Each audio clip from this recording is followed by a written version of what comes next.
यह भारत का वो कुंड है जहां भगवान परशुराम ने अपनी मां की हत्या करने के बाद अपने हाथ से चिपकी हुई कुल्हाड़ी से मुक्ति पाई थी।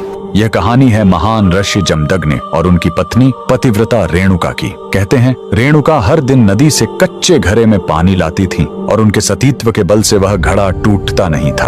उनके 5 पुत्र थे जिनमें सबसे छोटे थे विष्णु अवतार परशुराम। एक दिन रेणुका ने नदी में कुछ गंधर्वों स्वर्ग के संगीतकार को जल क्रीड़ा करते देखा। उन्हें देखकर एक पल के लिए उनका मन मोह में पड़ गया और उसी क्षण उनके सतीत्व का बल टूटा और कच्चा घड़ा टूट गया। जब वो आश्रम लौटी तो ऋषि जमदग्नि ने अपने योग्य बल से जान लिया कि उनका मन भटक गया था। वो इतने क्रोधित हुए कि उन्होंने अपने पुत्रों को आज्ञा दी, अपनी मां का वध कर दो। जब चारों बड़े भाइयों ने मना कर दिया तो क्रोधित पिता ने उन्हें तुरंत पत्थर बन जाने का श्राप दे दिया। इसके बाद परशुराम ने पिता की आज्ञा को अपना धर्म समझा। उन्होंने भारी मन से अपनी कुल्हाड़ी उठाई और अपनी ही मां का सिर धड़ से अलग कर दिया। उनकी आज्ञाकारिता से प्रसन्न होकर जमदग्नि ने वरदान मांगने को कहा। परशुराम ने तुरंत अपनी मां को फिर से जीवित करने और साथ ही पत्थर बन चुके अपने चारों भाइयों को भी मुक्त करने का वर मांग लिया। सब फिर से जीवित हो गए, मानो कुछ हुआ ही न हो। लेकिन कहानी यहीं खत्म नहीं हुई।